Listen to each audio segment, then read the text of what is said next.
Welcome back to my channel. Today's story isn't about polygamy or fame or even heartbreak.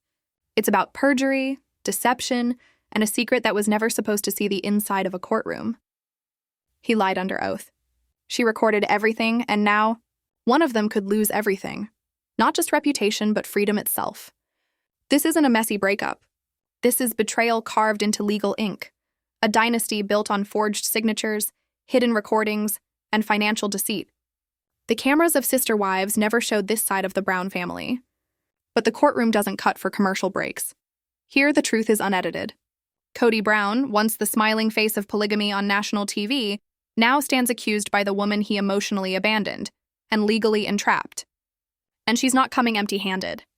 When Meri Brown stepped into that Utah courthouse with a trembling hand and a single file folder, no one could have guessed the storm she was about to unleash. But everything changed when Christine appeared, holding a USB drive that would send shockwaves through the entire SisterWives empire. Secrets whispered behind closed doors, now blaring in open court. Lies that once kept families bound, now unraveling one signature at a time. And in the middle of it all, Robyn. Silent, calculating, watching her empire teeter. You think you know the SisterWives story? You don't, because this isn't reality TV anymore. This is reality collapsing in a courtroom. The judge's gavel won't just echo. It will explode through every lie, every manipulation, every forged piece of paper that built their so-called family empire. So tell me, whose side are you really on? Meri's, Robyn's, or Kody's? By the end of this, your answer might change. Meri Brown had already left behind sisterhood, marriage, and public sympathy. But this was different. This wasn't a confession on camera. This was evidence. And evidence doesn't care about emotions, only truth. She waited in that courthouse lobby, clutching a battered leather folder. Inside it, the papers that would shatter the family's foundation. When the clerk called her name, "Ms. Brown, we're ready for you." She stood up, spine straight, each step echoing down the hallway like a declaration. 2 months earlier, she wasn't thinking of revenge. She was cleaning her old office, boxing up memories. But under a pile of mortgage papers and family newsletters, she found an unmarked envelope. Inside, legal documents for Brown Family Ventures LLC, Christine's signature, Janelle's, Robyn's bold scrawl, and Meri's, except she never signed it, a forged signature, a fraudulent company, and potentially thousands in back taxes under her name. Her lawyer's words were calm but deadly. "Ms. Brown, this is a forged signature. You could be held accountable for every dollar tied to this company." In that moment, Meri didn't cry. She transformed. Decades of silence, gaslighting, and manipulation condensed into one decision. I want to file. And she did. Financial fraud. Document forgery, misrepresentation. Within 48 hours, Kody Brown was served. And the world, the media, the fans, even TLC, watched in disbelief. He denied everything, called her unstable, claimed she was just bitter. But inside that courtroom, Meri wasn't broken anymore. She was ready. The judge called for evidence. Her lawyer presented Exhibit A through D. Then came the moment that froze everyone, when Christine walked in and handed the clerk a flash drive. The judge asked, "You're not a party to this case, Miss Brown." Christine replied, calm and steady, "I know. But what I have could change everything." And it did. Because on that flash drive was Kody's voice. A confession, a recording that tied him directly to the forged signatures and the cover-up. The courtroom fell silent, alive, electric, trembling. Even the lights seemed to hum louder as the judge held up the USB drive. The Brown family's lies had finally met their reckoning. And when that gavel falls, one of them won't walk out the same again. Today's episode isn't just a court hearing, it's a reckoning. What began as whispers behind closed doors has erupted into a war of evidence, betrayal, and truth in front of a silent, watching world. And at the center of it all stands Christine Brown, no longer the wife who walked away, but the witness who returned to finish what she started. The courtroom was still, not the quiet of peace, but of anticipation. Christine sat in the witness stand, chin raised high, but her hands trembled slightly on the railing. She wasn't here for fame. She wasn't here for revenge. She was here because someone had to do the right thing. "Miss Brown?" The judge's firm voice broke through the tension. "You understand you're doing this of your own accord?"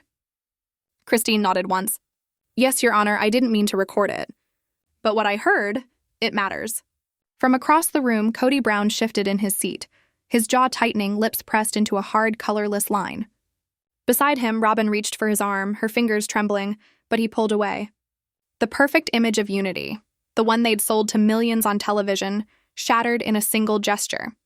The bailiff stepped forward, plugging the small silver USB into the courtroom computer. A faint click echoed. The screen blinked. Then silence. "Go ahead," the judge said. The speakers hissed to life, and a familiar voice filled the air. Kody's voice, confident, careless. "She'll never figure it out, Robyn. We told Meri we'd handle the paperwork. If the IRS ever comes asking, we'll just say she was there. Nobody checks those things." Gasps rippled through the courtroom. Even the stenographer stopped typing. Then came Robyn's voice, soft, uncertain, cracking. "But her name's on the tax returns. Kody, what if she—" "I did it myself," she said on the tape. "I used her signature from the refinance documents. It's done." The courtroom froze. The confession wasn't rumor anymore, it was proof echoing through the speakers. Meri's attorney glanced at her. A silent message passed between them. "We've got him." But Meri didn't smile. She didn't even move. Because this wasn't triumph, it was devastation. Truth doesn't always set you free. Sometimes it just shows you how deep the betrayal goes. The recording continued, and with it, the sound of her humiliation. "You said she wouldn't notice," Robyn whispered. Kody's voice cut back in, sharp, mocking. "She's still clinging. She believes there's a chance for us. She won't sue. She's too afraid to lose me." That line, that cruel truth, pierced Meri deeper than any accusation ever could. Because for years, that was her truth. She had clung.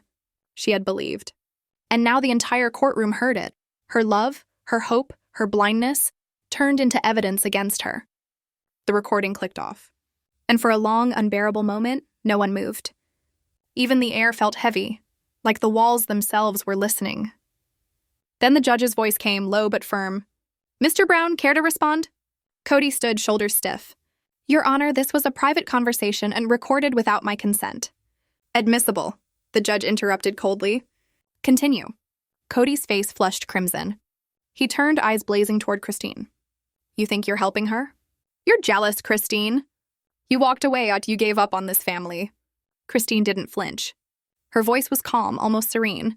"I didn't give up, Kody. I escaped." The room went silent again, a silence sharper than any shout. That was the moment everything shifted. The trial wasn't about paperwork anymore. It was judgment day for decades of manipulation. Suddenly, Robyn shot up from her chair, tears streaking her face. "Stop it, all of you," she cried. "You don't understand. This family is broken because everyone wanted something different." Her voice cracked, mascara streaking down her cheeks. The judge didn't move. "Mrs. Brown, sit down." Robyn froze, shaking, then slowly lowered herself back into her seat, hands locked around her knees, trembling. For the first time, Meri looked at her, really looked. And for a brief fleeting moment, she felt something like pity, not forgiveness. Just the faint recognition of another soul lost in Kody's shadow. The gavel struck. Recess. And chaos erupted. Reporters swarmed the hallway. Microphones, flashes, shouting questions over one another. "Meri, do you feel vindicated?" "Christine, was the recording intentional?" "Kody, are criminal charges coming?" "Robyn, were you complicit?" None of them answered. Christine and Meri walked silently down the courthouse steps, side by side. Only when they reached the car did Christine whisper, "You okay?" "I don't know," Meri replied softly. "I thought I'd feel better." Christine smiled faintly. "You are. You just don't know it yet."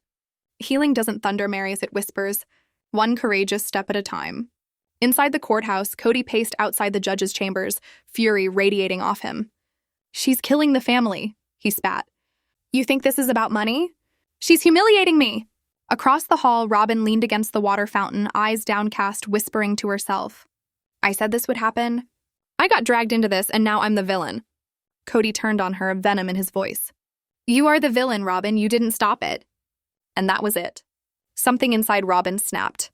Her hand flew across his face, the sound of the slap echoing down the marble corridor.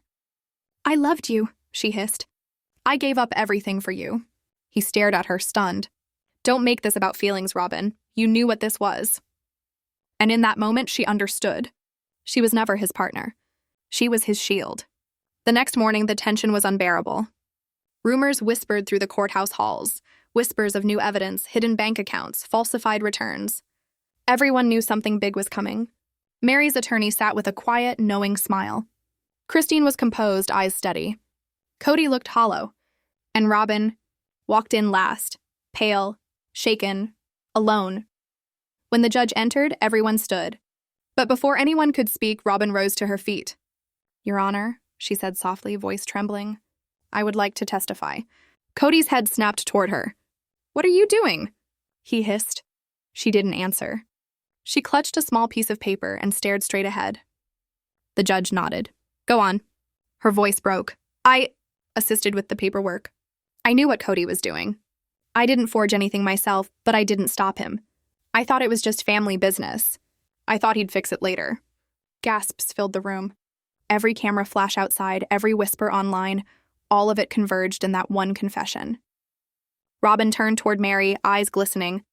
"I'm sorry," she said. "You didn't deserve any of it." Meri couldn't speak. Her emotions churned, anger, sadness, relief, disbelief, all colliding at once. Kody slammed his hand on the table. "She's lying," he roared. The judge raised the gavel. "One more outburst, Mr. Brown, and you'll be held in contempt."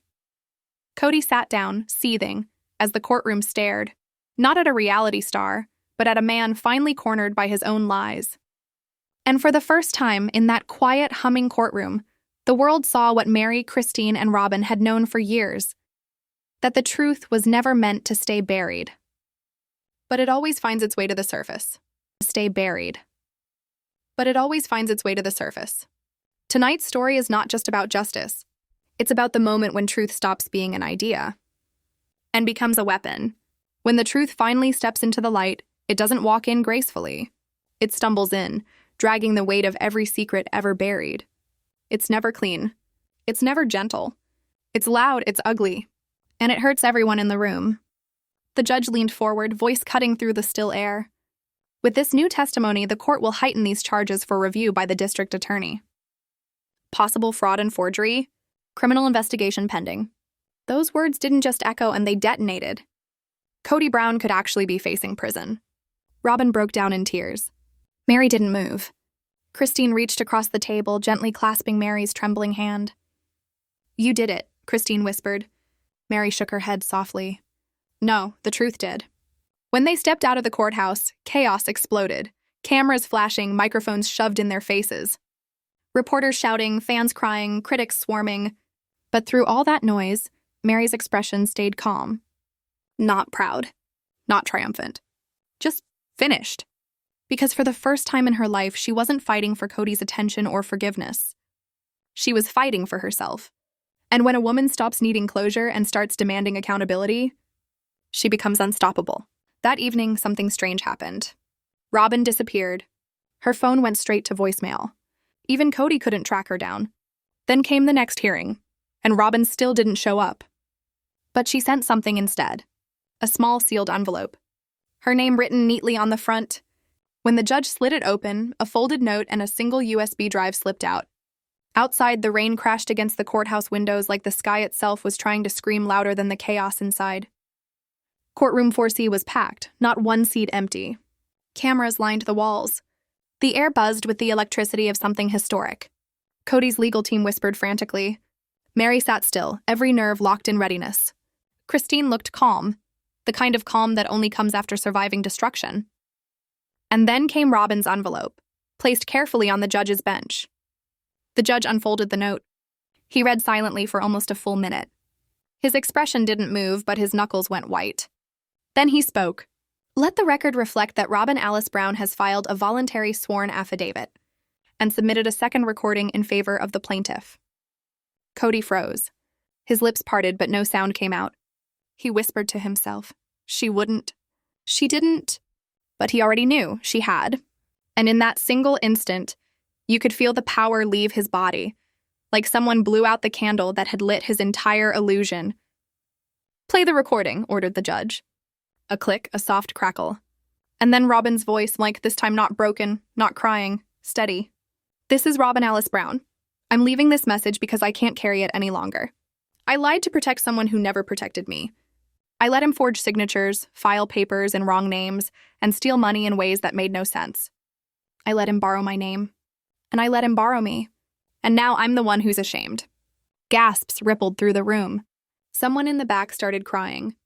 Even Meri's lawyer blinked, stunned. But Robyn wasn't done. Last year, I found a folder in Kody's desk. Statements, transfers, money being sent to an account I didn't recognize. Not a family account.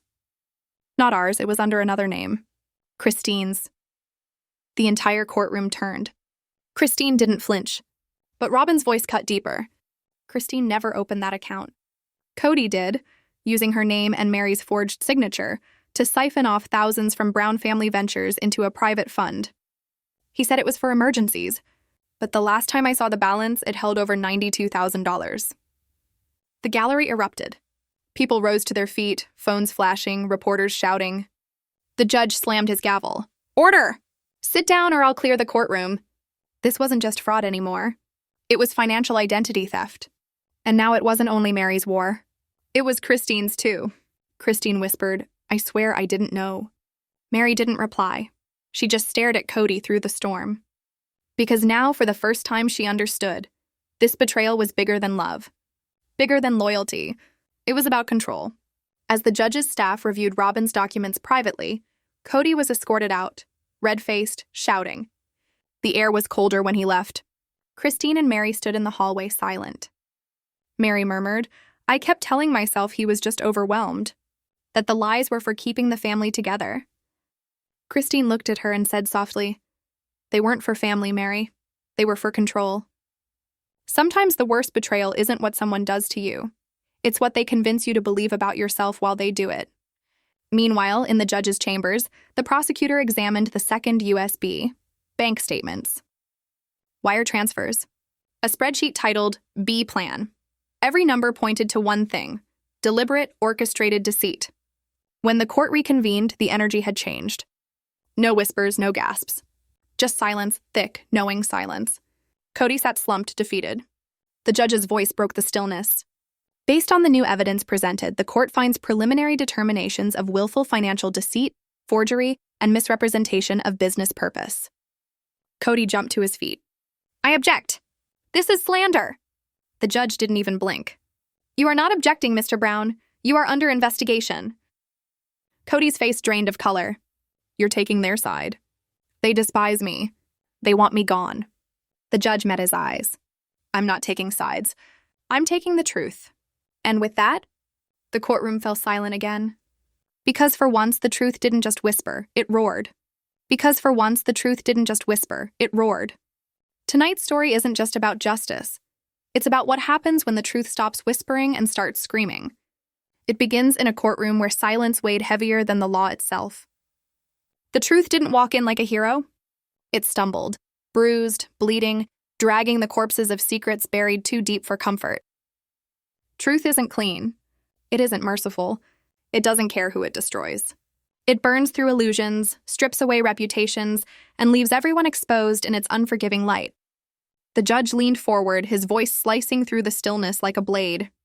With this new testimony, he said, the court will heighten these charges for review by the district attorney. Possible fraud and forgery. Criminal investigation pending. Those words didn't echo. They detonated. For a second, it was as if time cracked open. Kody Brown's face drained of color. The man who once ruled his family like a kingdom was now a man staring down the possibility of prison. Robyn broke down in tears, trembling, whispering something only she could hear. Meri didn't move. Her stare stayed locked forward, unmoving, unbroken. And beside her, Christine reached across the table, her hand gently finding Meri's. You did it, Christine whispered. Meri's voice was steady. No, the truth did. When they stepped out of that courthouse, the world erupted. Camera flashes cut through the rain. Reporters shouted questions. Fans cried. Critics swarmed. But Meri, she was calm. Not proud. Not vindictive. Just finished. Because for the first time in her life, she wasn't fighting for Kody's approval, his forgiveness, or his love. She was fighting for herself. And when a woman stops chasing closure and starts demanding accountability, she becomes unbreakable. That night, something unexpected happened. Robyn vanished. Her phone off. Her home dark. Even Kody couldn't find her. Days later, at the next hearing, the courtroom buzzed with rumors. Would Robyn show? Would she testify? But when her name was called, she didn't appear. Instead, a bailiff walked in holding a small sealed envelope. Her name, Robyn Alice Brown, written neatly across the front. The judge slid it open. A folded note slipped out, followed by a single USB drive. Outside, the storm raged, rain hammering against the courthouse windows like the sky itself wanted to be heard. Inside courtroom 4C, every seat was filled. Cameras lined the walls. The air crackled with tension so thick you could almost taste it. Kody's lawyers whispered in panic. Meri sat perfectly still, every nerve waiting for the inevitable. Christine's eyes were calm, the kind of calm that only comes after losing everything. The judge unfolded Robyn's note and read it silently. His expression didn't change, but his knuckles turned white. Then he spoke. Let the record reflect that Robyn Alice Brown has filed a voluntary sworn affidavit and submitted a secondary recording in favor of the plaintiff. The words hit Kody like a hammer. He froze, his lips trembled. She didn't, he whispered. But deep down he knew. She had.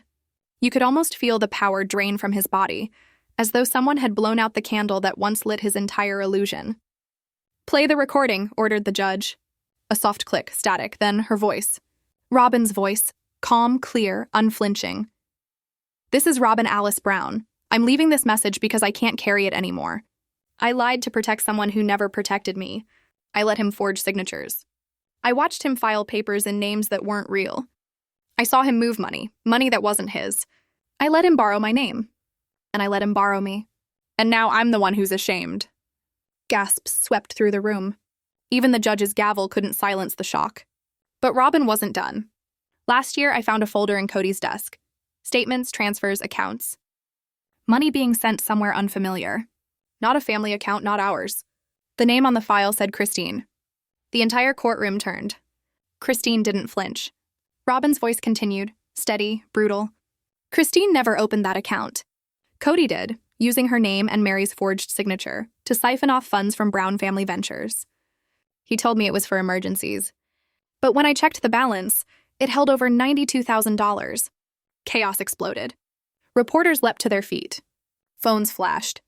The judge thundered his gavel. Order! Sit down or I'll clear this courtroom. This wasn't just betrayal anymore. It was criminal.